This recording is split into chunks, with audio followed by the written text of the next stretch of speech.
എ.ഡി.ജി.പി സുദേശ് കുമാറിന്റെ മകൾ Snigdha police driver ഗവാസ്കറെ മർദ്ദിച്ച കേസ് കേരളത്തിലുണ്ടാക്കിയ ഓളം ചെറുതൊന്നുമല്ലായിരുന്നു. ഇന്ന് കേസ് എവിടെ വരെ എത്തിയെന്ന് ചോദിച്ചാൽ ക്രൈംബ്രാഞ്ചും കൈമലർത്തും. നടപടികളെടുക്കാൻ ക്രൈംബ്രാഞ്ചിന് മടി തന്നെയാണ്. കാരണം എന്താണെന്ന് എല്ലാവർക്കും മനസ്സിലായി കാണും. കേസിന്റെ ഓളമെല്ലാം കഴിഞ്ഞില്ലേ, മുഖ്യധാര മാധ്യമങ്ങളെല്ലാം ഈ കേസ് വിടുകയും ചെയ്തു. ഇനി ഇത് ഒത്തുതീർപ്പാകുന്നതും കാത്തിരിക്കുകയാണ് ക്രൈംബ്രാഞ്ച്. എന്നാൽ ഒത്തുതീർപ്പൊന്നും വേണ്ടായോ എന്തോ പോലീസ് ഏമാന്റെ മകൾ വിദേശത്തേക്ക് പറന്നു. അച്ഛനുണ്ടല്ലോ ഇവിടെ, അതും നല്ല പിടിപാടുള്ള അച്ഛൻ.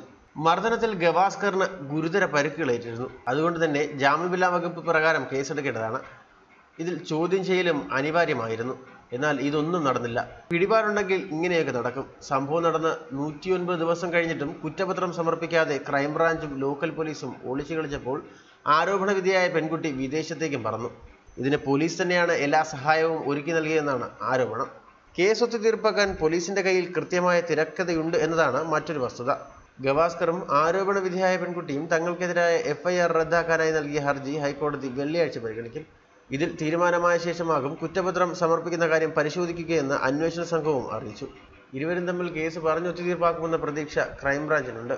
പോലീസിലെ ഉന്നതർ തന്നെ ഇതിനുള്ള നീക്കം നടത്തുന്നുണ്ട്. ഈ സാഹചര്യത്തിലാണ് ക്രൈംബ്രാഞ്ച് അന്വേഷണം വൈകിപ്പിക്കുന്നത്. FIR ഇട്ട ശേഷം പ്രതിയെ പിടിക്കാൻ പോലും പോലീസ് താൽപര്യം കാട്ടിയില്ല.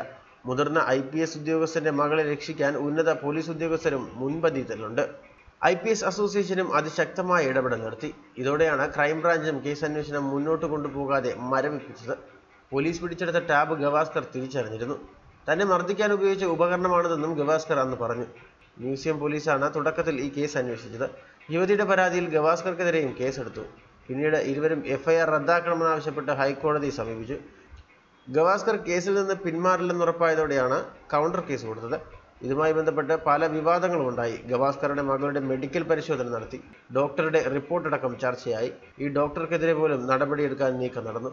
ഇതിനിടയിലാണ് യുവതിയുടെ വിദേശയാത്രയുടെ വിവരം പുറത്തുവന്നത്. ഉന്നത പോലീസ് ഉദ്യോഗസ്ഥന്റെ മകൾക്കെതിരായ കേസായതിനാലാണ് അന്വേഷണം ഇഴയുന്നതെന്നാണ് ഗവാസ്കർ പറയുന്നത്. മർദ്ദിച്ച യുവതി വിദേശത്തേക്ക് പോയത് ഇക്കാരണം കൊണ്ടാണെന്നും അദ്ദേഹം പറയുന്നു.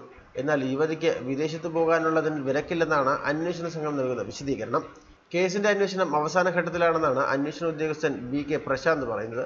ഗവാസ്കറുടെ ഭാര്യ മുഖ്യമന്ത്രിക്ക് പരാതി നൽകിയതിന്റെ അടിസ്ഥാനത്തിലാണ് സർക്കാർ ക്രൈംബ്രാഞ്ച് അന്വേഷണത്തിന് തന്നെ ഉത്തരവിട്ടത്. എന്നാൽ ഈ അന്വേഷണം ഫലത്തിൽ DGPയുടെ മകൾക്ക് അനുകൂലമാകുന്ന തരത്തിലാണ് അണിയറയിൽ ഒരുക്കങ്ങൾ നടക്കുന്നത്. പോലീസ് അസോസിയേഷനിൽ ഗവാസ്കറിന് അനുകൂലമായ വികാരം ശക്തമാണെങ്കിലും DGPയുടെ മകളായതുകൊണ്ട് പോലീസുകാരുടെ സമ്മർദ്ദം ഫലിക്കുന്നില്ല എന്നതും ശ്രദ്ധേയമാകുന്നു. ന്യൂസ് ഡെസ്ക് മലയാളി വാർത്ത.